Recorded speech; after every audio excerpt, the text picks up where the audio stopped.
Thank you, friends. Today we have kept a press conference here just to inform all the people in media and through you the entire people of Tripura that on the 30th of this month, September, we will be holding a one-day band in the ADC area to press for our demand for a constitutional solution with the Government of India.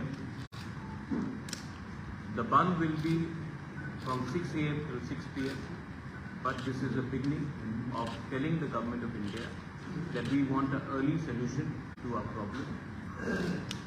And on the 30th of सितंबर, फिर से मैं repeat कर रहा हूँ, 30 तारीख सितंबर में अपने demand को प्रेस करने के लिए गवर्नमेंट ऑफ इंडिया से हम एक आवाज़ में पिपरासा बन के एडीसी एरिया में 12 घंटा का बंद रखेंगे।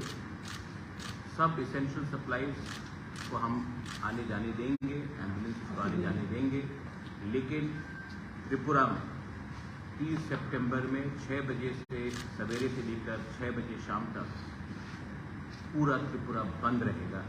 दिल्ली को हम एक मैसेज भेजना चाहते हैं कि हम इतने दिन से वेट कर रहे हैं, इसका अर्ली सोल्यूशन का हल निकालिए, क्योंकि हमारे पास पेशेंट्स है लेकिन patients are running thin and in a way हम लोग एक सिंबॉलिक बंद कर रहे हैं, एक आवाज़ में दिल्ली को एक मैसेज भेजने के लिए कि हमें अपने इंडिजिनस लोगों का constitutional solution for a demand for greater Tripuraland होना चाहिए।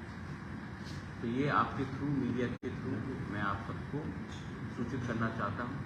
त्रिपुरा मौथा 30 सितंबर को एडीसी में पूरा दिन बंद रखेगा और मैं पूरे पब्लिक को, स्टूडेंट्स को, महिला को, जो भी अपना पिपरासा है, जिसको लगता है कि हमारे साथ न्याय नहीं हुआ, पार्टी के साथ नहीं, जाति के साथ न्याय नहीं हुआ और हमें संवैधानिक सॉल्यूशन चाहिए, इसके लिए हम लोग ये कर रहे हैं। तो आप प्लीज़ 12 घंटे के लिए अपने जाति के साथ सॉलिडारिटी दिखाइए, एकता दिखाइए, ढांचा दिखाइए और एक आवाज़ में हम लोग दिल्ली में मैसेज भेजेंगे कि हम लोग शांति से भी लेकिन सॉलिड होकर, एक होकर एक मैसेज भेज सकते। इसी के लिए आज मैंने ये प्रेस कॉन्फ्रेंस रखा था। That's all. I think that is, that's it. Thank you.